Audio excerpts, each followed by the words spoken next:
Que répondre à ceux qui se montrent tout de même mesurés, estimant qu'il faudra poser des actes concrets pour qu'on matérialise justement ce rapprochement, le renforcement de l'axe Ouagadougou-Bangui?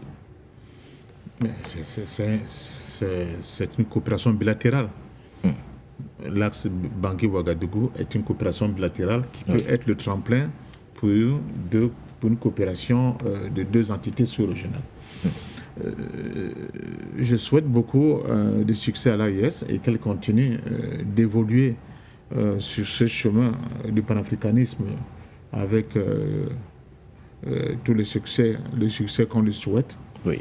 Mais je souhaite aussi que le président Touadéra soit celui qui va entraîner les dirigeants du futur au niveau de la CEMAC vers une fédération au niveau de l'Afrique centrale.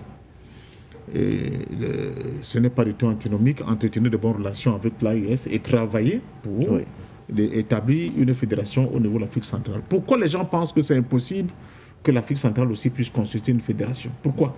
Cette léthargie dont on parlait tout à l'heure, mais elle n'est pas éternelle. Le problème de gouvernance, le problème de leadership en Afrique centrale, c'est un problème qu'on ne saurait ignorer, patient Parfendom. Oui, mais ça veut dire qu'on n'a pas de vision. Ça veut dire qu'on s'en tient à la réalité du moment. La réalité du moment ne peut pas définir ce que nous souhaitons pour l'Afrique de demain.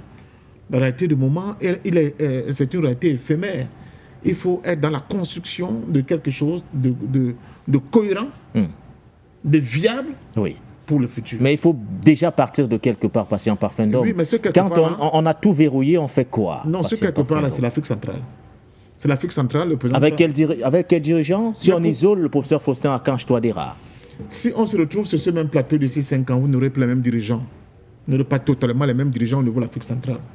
Et peut-être qu'on aura des gens qui sont des Touadéra bis à la tête de certains de nos États.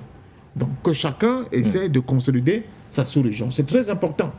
C'est-à-dire que le développement doit être d'abord sous-régional. Ce qui se fait à l'AES est très important. Ça montre que c'est possible. Ça montre qu'on peut le faire. Ça montre qu'on peut le faire sans que le ciel ne tombe sur la tête.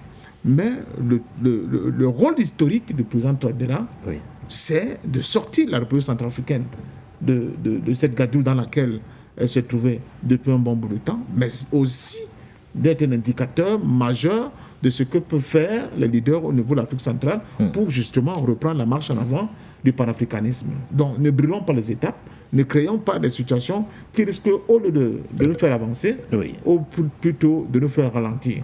Je veux bien, dans nos rêves... nous allons sortir, doyen. Oui, renverser la table et aller au pas de course, mais il y a des réalités de nos États, de nos sous-régions dont il faut tenir compte.